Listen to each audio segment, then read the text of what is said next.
And we're back. I'm Bill Hellkamp of Reach Development Systems, and with me is Professor Scott Plum of the Minnesota Sales Institute.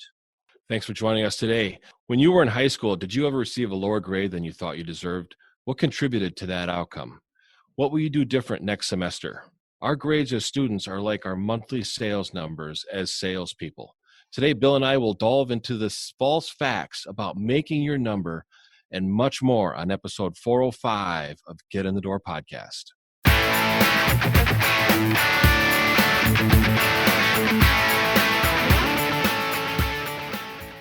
Well, as we get started with episode 405 of the Get in the Door podcast, we want to talk a little bit about the response and the numbers we're getting from the field. Excited to have our LinkedIn requests coming from people. We certainly welcome those. And one of my LinkedIn connections, Anita, said, "Thank you so much for helping salespeople improve upon their skills. Much appreciated." And we're getting other responses from our listeners. Scott, what are we hearing from the field? Jay, a longtime listener and a sales manager of a company, said that he really enjoyed last week's sales nugget, which was, "You are not a failure until you blame someone else," which is a quote by John Wooden. Right. And if you got a mantra, Bill and I are kind of curious what you use on a daily basis. And let's hear your quotes, right? Yeah. What kind of keeps you on track? What do you remind yourself of every day? Email us, and we'd be glad to share that with other people. I got one above my desk that says, "Get to work and quit screwing around." It's not much of a quote, but it's pretty much a mantra to live by, right? It is. It's a very good one. Well, our book club, we're into chapter 2 of The Magic of Thinking Big by David J. Schwartz. Cure yourself of excusitis, the failure disease. Scott, what are some of your thoughts on that chapter? I really like this chapter, and I think one of the things that holds salespeople back a lot is what's between their ears and the belief system that they have. I find that when I work with salespeople and they're not able to achieve the desired outcome, whatever that is, if it's on a phone call or if it's at the end of the month on the sales numbers and the quota, I really hear two reasons. I hear an excuse, or I hear a reason as to why they don't do it. And it just sounds like both of them are kind of an alibi. And the author really talked about an alibi when people don't make their numbers. Yeah, it's interesting. He also said that every failure he knows has a case of excusitis. They're easy to make excuses. But more interesting, he said, almost every average person has a couple of excuses as well. I was on a bike ride this last weekend with a few folks, and one of the people on the ride kept complaining about going uphill. "Oh, just around the corner here. Oh, there's just a terrible hill." And it's amazing. We started at the same parking lot and we ended at the same parking lot. And the person never talked about the benefits of going downhill. Yeah. All they concentrated was going uphill. "Oh, this next hill is a killer." Okay. I mean, it's all in your head. It all evens out. So why don't you get the momentum going downhill and then pump it as hard as you can going uphill, and everything will be okay. Well, that's their vision, right? All they can see is the uphills. The funny thing is, it's really hard to be around people like that, isn't it? It is. It was just very draining. And I had to cut them off every time they started talking like that. I go, "Stop it. That's not true. What are you focusing on? Are you focusing on just the uphill, or are you focusing on the downhill?" And you're making it harder for me. It's right. harder for me to see the downhills if all you're doing is talking about the uphills. They seem worse. Yeah. I've been on that path before. I never really noticed the uphills or downhills. I just enjoyed the whole thing. It was a great workout. So what are you complaining about? You're going out here to get some exercise. We're giving you exercise and you're complaining about it. Yeah, that's right. It seems like people kind of have a belief in their head as to why they haven't, why they don't, why they can't, why they aren't. There's just so many things that hold salespeople back. And like I said, it's between our ears that's holding us back.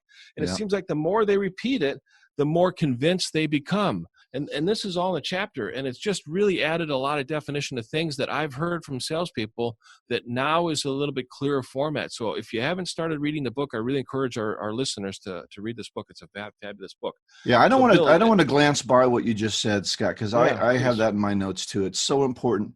The more you keep using the excuse, the more you start to believe it, and the more it takes hold of you and becomes a part of your value. And when it's part of your value, you're not going to be able to get out of it. It's going to be really hard. Now, the great thing is the author talked about 4 key excuses that he has seen for failure, and he talks about how to get rid of them.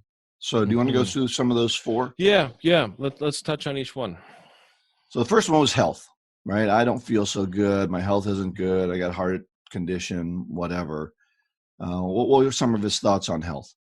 Well, one of the things he mentioned is 3 out of 4 beds in a hospital, the patients suffer from emotional induced illness, EII, which I really believe that to be true. I think a lot of the stuff that holds us back is our interpretation of things that we worry about or things that we think are going to happen that don't ever happen. And if we really figure out some of our belief systems, we end up thinking and seeing things differently.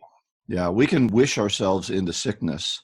And I've seen a lot of that lately. But, I was fortunate. My wife, Kathy, was in medicine.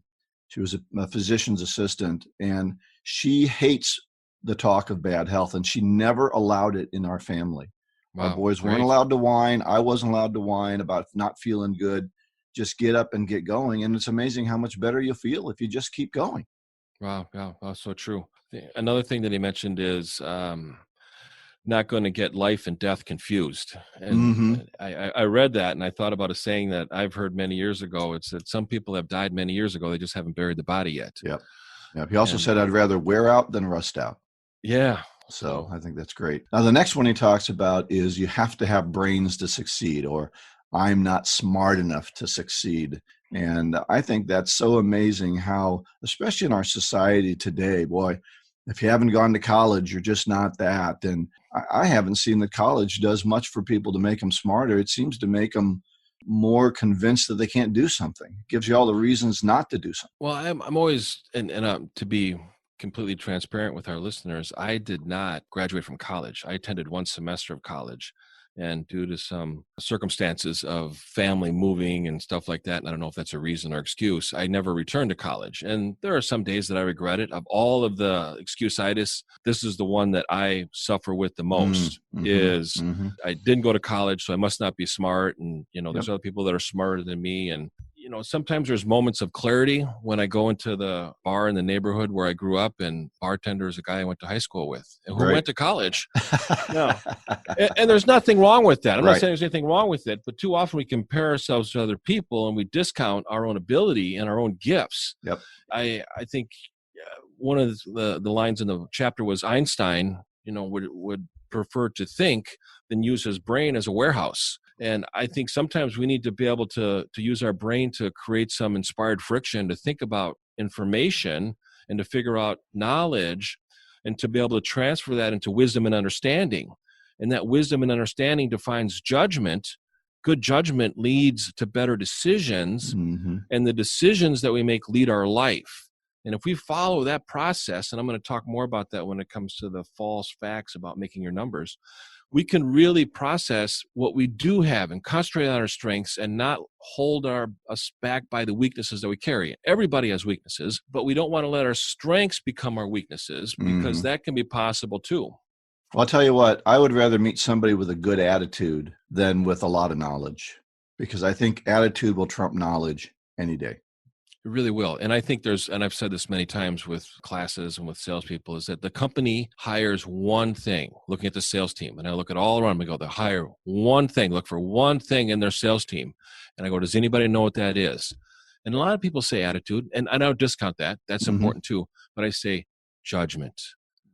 Companies hire salespeople with good judgment, because a salesperson is constantly tested every single day on how they're going to trade their time. And that takes good judgment. You have to make good trades with your time, because that's all you have. Right. What did I hear? How do you learn to make good decisions? You make some bad decisions. Yeah. So you get used to them. The third point he had was, I'm too old or too young, age excuse-itis. I think one of the things that every salesperson has to create in a conversation is interest and curiosity, and that's not related to age. No. If that is your goal, you can do that when you're 22. You can do that when you're 82. But that's the goal of every conversation. And, you could get busy living or get busy dying, and the choice is really up to you. Yeah. When I was young, I was a manager of a store, and I had a gentleman that was probably twice my age working for me. And eventually one time he took me aside and he said, Bill, he said, I don't want to be the manager. I just want to do what I'm doing. You can manage me. It's okay. You don't have to, to treat me different because I'm as old as your dad. Just tell me what I need to do and let me do it. And that really was a revelation for me that, he was happy where he was. He was happy to be managed by somebody younger than him. I thought I was too young. There's been situations now where I thought I'm too old. Quit worrying about it and just do your best. And most people just don't care how young you are or how old. Yeah. Yeah, I think it has a lot to do with our ego, and our ego can be that we're better than and we're more than other people. So then we become arrogant, or we might have an ego that we're less than, and we become Yeah. shy and less assertive and less confident. And then people look at you and they're kind of curious as to why you're not being as ambitious, because you have this belief that you're too young. And they say to you, you've got great potential. And you go, oh, thank you very much. And for me, when somebody tells me that I have great potential, I kind of interpret that as an insult, because what they're really telling me is that oh, really, and this is really strange for some people to really think that since somebody says you have potential, it's an insult. But they're looking at me and they're saying, I see greatness in you that you don't see in yourself. Yeah. And you have the ability to be so much more than you are, but you don't have the guts and the confidence and the courage to be able to apply what out. you know. Yeah. Yep. And to deal with failure. Yep. Like Bill said earlier, how do you make good decisions? You make some bad ones and you have to go out and fail. I lead a sales meeting with a company and I say, okay, all right, let's start with failures. How many of us failed last week? And I look at the group and nobody, of course, wants to raise their hand. Nobody says anything. I go, if you didn't fail last week, you didn't try hard enough. Yep. You didn't do anything, and you didn't have the guts and courage to go out there and make some mistakes. And you just sat on your hands and you just hope things come in and you didn't do anything different. If you're not failing, you're not trying anything new and getting a better outcome. And that's called growing. Oh, to go back to your thought on potential, my youngest son was playing soccer and he got the most improved player award. And I said, hey, Tom, what does that mean? He said, it meant I really sucked at the beginning of this thing. He said, I was the worst. I said, that's right. I said, you got that. You're not as crappy as you used to be award. Yeah, so yeah. I'm kind of tough on my sons. I don't put up with a lot of fluff around them, and because they got to become confident people. And he's a very confident young man now, but he had to understand what the most improved award was. It meant you really weren't very good to start with. So. Yeah. Now the fourth reason, the fourth excuse he has is, and I thought this was funny, I have bad luck. Yeah, the bad luck excuse. Yeah, I think he breaks it down into two categories, which I found really fascinating. Is that an accident is a combination of human or mechanical failure, and sometimes both. Yeah. So I think of car crashes, and I go, well, that's kind of human failure as a car crash. Sometimes it could be mechanical at the same time. Yep. People got to have faith too, and I think that makes a big difference in my life. I find that bad luck is a lack of preparedness. Good luck is being prepared for opportunity. Bad luck is, sitting in your basement and not making any phone calls, and then somebody else gets the deal that you thought you were going to get. Right. And all of a sudden you got bad luck because you didn't do anything. Yeah. Good luck comes from hard work. Yeah, it really does. I think with all four of these excuses and our own beliefs and the stuff that we make up really falls into asking ourselves the question, where's the evidence of this? If we feel this, we have to ask ourselves, where's the evidence? Where is this being manufactured? And don't go on emotion. Right. Yeah. And to really process it and go, where's the evidence of this? And I think what you're going to find most of the time is there is none. There is none. You're making it up.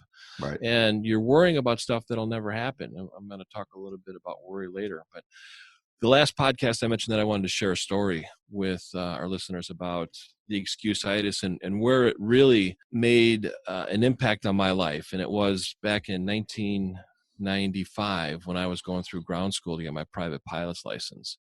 The very first day of class, the instructor said to all of us, as the pilot, you are the PIC, pilot in command, which means you are 100% responsible for the safety and operation of this aircraft at all times. And if anything ever went wrong, you cannot blame the weather, another pilot, the tower, or the aircraft manufacturer.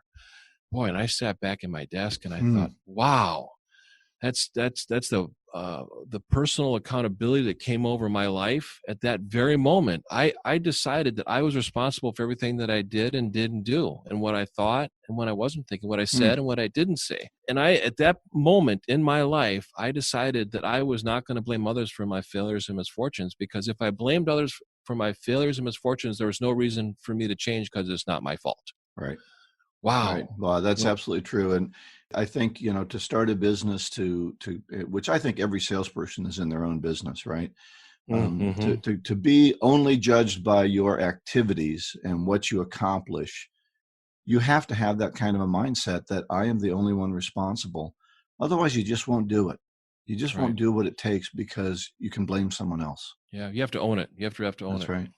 Now, one of the things that we know is that these are only the top 4 excuses, right? And here's what I want salespeople, I want everybody listening to this podcast to think about this for a moment, maybe pause it if you want to think about it. But what are the excuses you've used in the past? And are you still using them? Think about that for a moment. Pause it if you want to.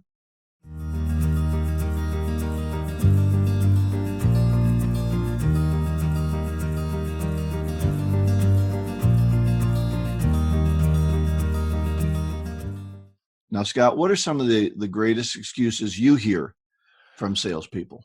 Yeah, I really started off hearing a lot that, well, I don't have business cards. Well, my business cards aren't in. My profile's not up on the website yet. I got to have a brochure. And these are all beliefs, and you have to think about it. If you can take a call, you can make a call. So if you can accept the phone ringing at your desk from a prospect and have a conversation with them, whether you have business cards or not, you can make a call and talk to a prospect about what you do, whether you have a business card or not. And I'm getting really elementary on that. Well, my email's not set up. Well, you know, I'm not on the voicemail tree yet. And you know what, though? You remind me of a situation I was in. I was partnering with a couple of people. They were lovely people, but they had the AIM project going. When I said, have you called any of your friends about this product or this project we're working on? Well, I'm waiting to get my website right, and I'm waiting to get the brochure right. And they waited and they waited. And while they were doing that, I was out selling stuff. And I finally said, I don't need you if you're not going to do anything but create your website. And the partnership fell apart because all they wanted to do was work on their website, because it was like the website was going to give them sales. Make a stinking phone call and let's move this project forward. But they had that excuse. Everything's not perfect. All the lights aren't green. I can't go downtown. Yeah. So, I think salespeople complaining about the price is too high is probably one of the most common excuses that I hear. And, the essence of that is that the salesperson hasn't been trained to be a problem finder. They've been trained to be a problem solver. And when you find a problem and you ask questions, and then the prospect is in a position where they want to make a change, then the solution is applied and the cost of not doing something is greater than the price they pay. Right. Yeah, the price is a canard. If you've got somebody that there's a customer that all they want to do is think about price, you probably have the wrong customer. It's cheaper and easier to go find somebody else who wants what you value rather than just talk about price. But I agree with you. Here's a big one I'm hearing now is the economy. Oh, I can't do it now because everything's dead in the water, can't do anything now. You and I, we've been through the economy question about 10 times now. Not every 3 years the economy tanks somehow. So and the good salespeople are out there selling in a bad economy. And if they're not actually selling, they're setting things up now that when the economy starts to open up again, they'll be pulling in the orders. Right. So go out and do what it takes now. Don't sit on your hands because somebody is out there looking at your customer and drooling. Any other ones you hear? No, those are probably the common ones. I don't want to give any excuses to people to use. We're not making that. This isn't. I'm not going to share anymore because they buy. That was pretty good. Yeah, I got to tell that at the next sales meeting. I'll tell that one to my boss. Seems like every conversation a salesperson has with their sales manager is somebody's buying something. Somebody's selling something, and salespeople are selling excuses up, and sales managers are buying them. Yeah, if they were as good at selling their product as they are at selling their excuses, we'd all be in high cotton, wouldn't we? I wonder how many listeners we just lost, Bill. Did you say canard? Canard, is that a word? Yeah, canard's a word. Canard. Yeah. Okay, well, we'll have to look that up. Have to look that one up. We haven't gotten past that word. It's a highfalutin word for lie. Okay. All right. Well, before we get too much into the weeds here, next week we're going to cover chapter 3, build confidence and destroy fear. Fear is a big part of the salesperson's life if they're not careful. So chapter 3 in The Magic of Thinking Big, build confidence and destroy fear. Let's move on to false facts about making your numbers. Yeah, I'm intrigued by this one, Scott. I love this. And it's so often in the sales department and salespeople razzing each other going, hey, did you make your number this week? Or did you make your number last month? Or how come you didn't make your number last month? And sometimes sales managers are really focusing on the sales team and their numbers when the sales managers are really in a position to lead a team based on how they trade their time, how they manage their resources, and how they develop their sales skills, along with coaching opportunities, which is the application of new knowledge and the reinforcement of that knowledge over a period of time. People can only lead others by their behaviors and managing their resources, so they cannot control the numbers or the outcomes. And I think it really boils down to every month, what are you really measuring? And it's really focused down into three areas or three steps that you want to follow. First is what to do, which is your selling activities. Yep. Are you making the calls? The second one is how to do it, which is the sales capabilities, the training and the coaching. And then the third is, and why are you doing it? What is your personal motivation? Yeah, I am so focused, and I try to help people focus on that selling activity one. They really want magic to happen. They want, one phone call to equal one appointment to equal one sale.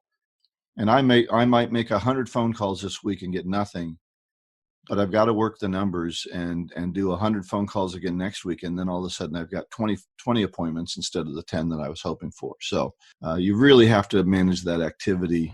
And within that activity, it's important to measure how many new phone calls are you making and how many follow-up phone calls are you making.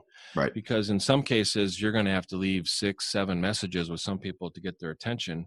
And there's different ways that you can leave a voicemail to keep it interesting and intriguing and motivating somebody to call you back. Mm-hmm. And you always have to ask yourself, based on that message, would I call me back?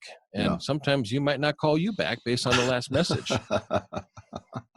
Would you work with this man? Like, not really. Yeah, right. And sometimes if you're having a bad day, you just need to walk it off. You need to take a break. You need to reposition yourself and then get back into it again. And keeping track that, nobody's keeping track. Right. Nobody knows from one call to the next call. So if you have a bad call, you need to just let it go and make a new call and make a better call on the next one. Yep. I think the ability to shake off a negative and continue to move forward is really key to being successful in sales. It's keeping that even keel. You want to buy 100,000? Great. You hate me and you think I suck? Great.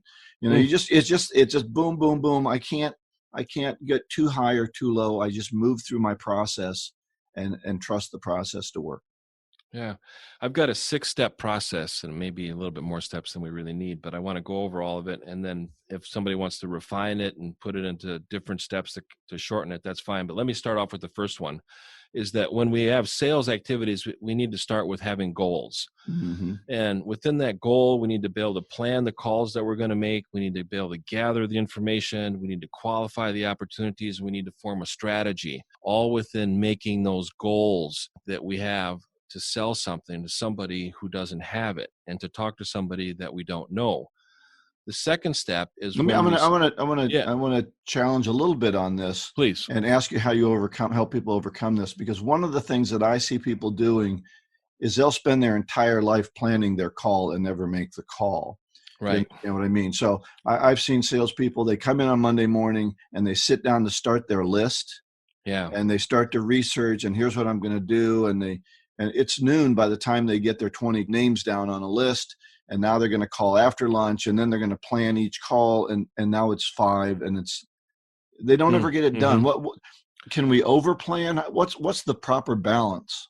Well, yeah, my process that I teach others is to be able to spend Monday planning the calls that you're going to make on Tuesday, and then make the calls on Tuesday, and then spend the rest of the time on Tuesday to plan the calls you're going to make on Wednesday. So every single day, you're planning the calls that you're going to be making the next day. And you're not sitting there in the morning planning out all your calls from 7 or 8 in the morning until noon, getting ready to get ready. And then you start making these phone calls in the afternoon, or you don't make the phone calls in the afternoon. You find that somebody else has distracted you from something, of an existing customer is calling you about a challenge, something else is coming, and then all of a sudden you never make the phone calls. Right. But if you start off in the morning and you start making the phone calls, as people start answering, you're going to be able to determine the rest of your time. And if there's any problems that come up, you've got the afternoon to be able to plan, to deal with the issues that come up and distract you from making the calls, and to be able to plan your calls for the next day. So you really need to allocate both times. But I still have to go on 10 or 15 appointments during the week too. Well, you plan your calls based on your drive time and the time that you have when you show up for appointments 15 minutes early. You're sitting in the parking lot and you're making 5 phone calls before you go in. All right. So you think about how much time do you have and how much time are you spending doing stuff that's not sales producing activities. And if you ask yourself, how can I trade this time better, become more efficient and manage it better, you're going to create systems where you're going to be able to knock out the calls that you need to knock out every single day. And goals and setting those goals will help you do that, right? If I got to do 15 calls today and I've got 3 appointments, I better make use of that drive time and that time between appointments. Find the time. Yeah. And what do you got to give up? Give up something that's distracting you from not making those activities. Right.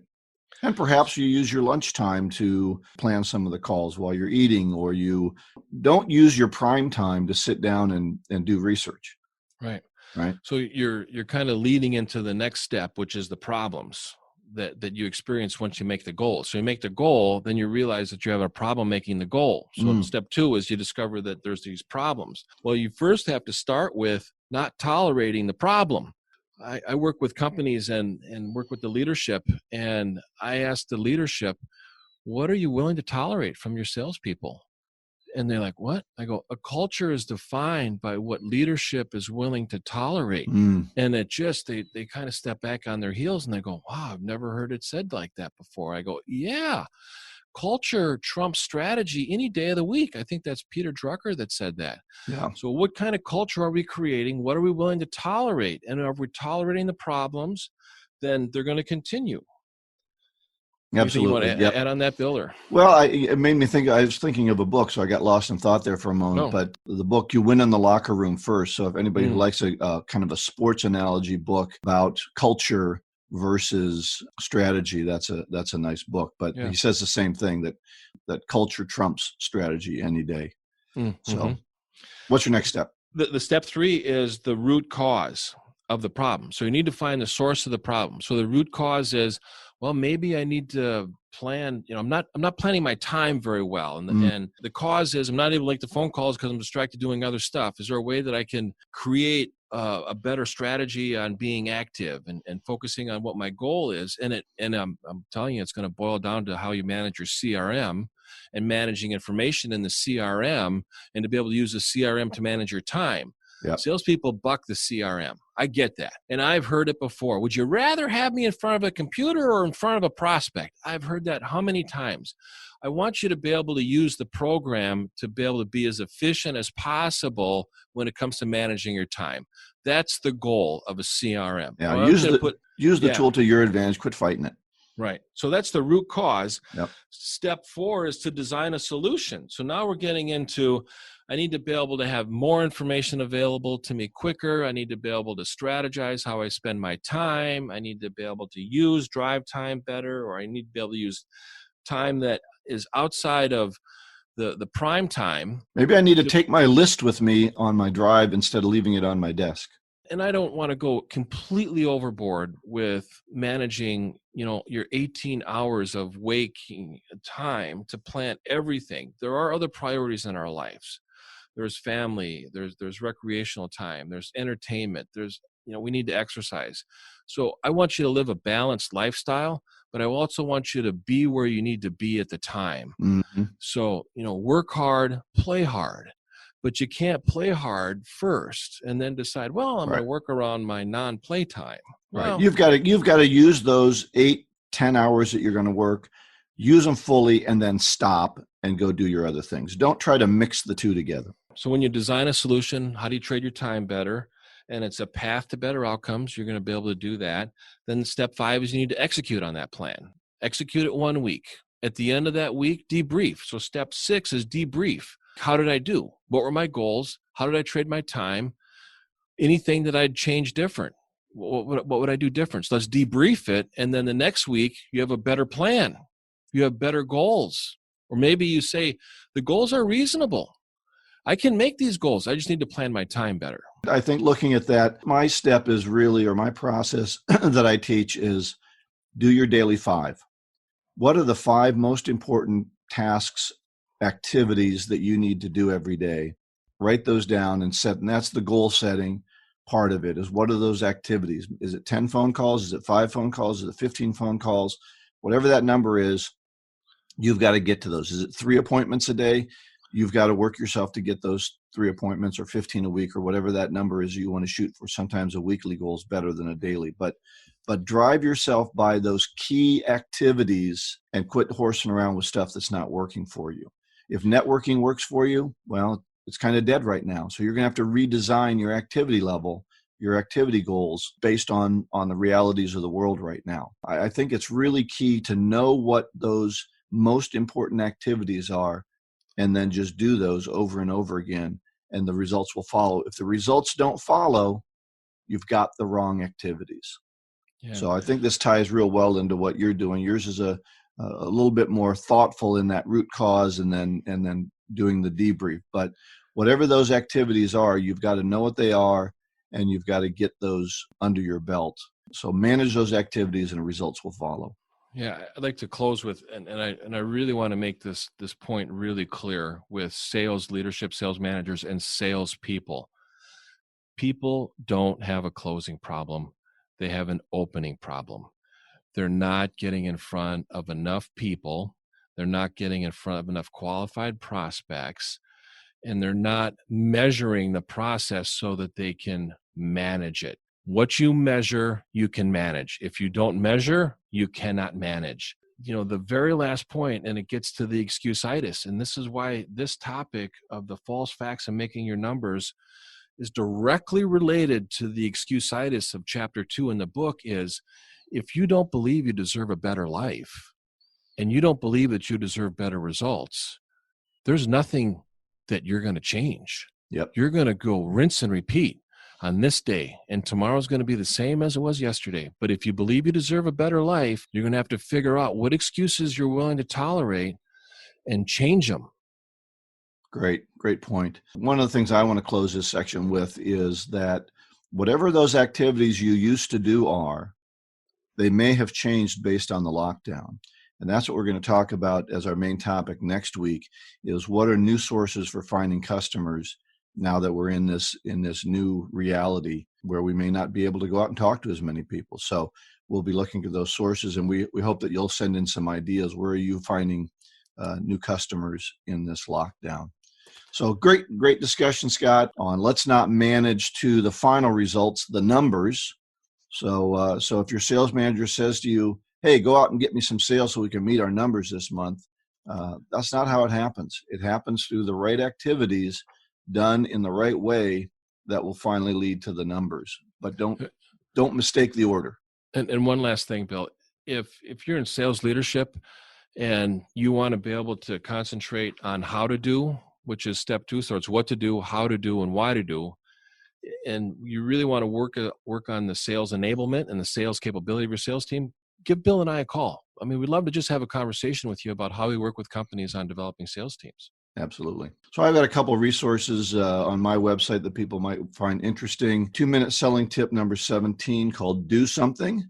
And then an article I've written, 5 keys to productive selling. And those are both on my website, and we'll link those at the bottom. This segment of Get in the Door podcast is brought to you by The Art of Prospecting, your guide to getting in the door, by Steve Kloida.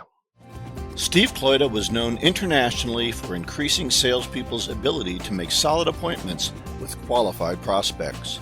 You too can learn this essential skill by ordering a copy of his superb book, The Art of Prospecting, your guide to getting in the door. In this book, Steve shares the top strategies and tactics he has developed, implemented, and personally tested with more than 1 million sales and prospecting calls. You can get his book on the website, theprospectingexpert.com. In addition, check out his other great online resources.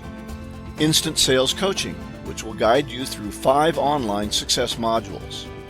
A guided prospecting process entitled Call Reluctance Transformer. And the Magnetic Selling Strategies Workbook, a detailed step-by-step guide to increasing your sales. Get any of these valuable resources at theprospectingexpert.com. Our golden nugget for today comes from Gary Keller. Success is about doing the right thing, not about doing everything right. What do you think about that, Scott? I can really relate to that. I'm the firstborn. I'm the oldest, and one of my, unfortunate beliefs that's not really supportive to the desired outcomes that I have is that nothing is ever perfect. So I rarely finish a project, which leads to procrastination. And sometimes done just needs to be done and not perfect. Well, what I talk about in that Do Something video is you're going to be much more successful if you go out and make a bunch of phone calls and screw a few of them up. Than you will waiting around trying to design the perfect phone call. You'll do a lot better going out and meeting with some customers and making some mistakes than you will waiting to get all your ducks in a row before you go out and meet with a customer. Yeah. Just go out and screw up a few things and learn from it, and learn that screwing up isn't going to kill you. You can fail and still recover. Yeah, do the right thing. Don't try to do everything right. All right. Well, our contact information for the GetInTheDoorPodcast.com is where you can go to find our webcast or podcast. My personal website is reachdev.com. Scott, how about you? People can find all of our show notes at GetInTheDoorPodcast.com. That goes to my website, the Minnesota Sales Institute. You can fill out a form. You can call Bill or I. You can send us emails. Anything that you need to know about the podcast is at that website, GetInTheDoorPodcast.com. We want to hear from you. Next week, we're going to cover Chapter 3 in the book, The Magic of Thinking Big, Build Confidence and Destroy Fear. And our key topic is sources for customers while in lockdown. So please, if you've got any ideas on new sources for customers, send those over to us. Go out, learn something new, and develop a new skill.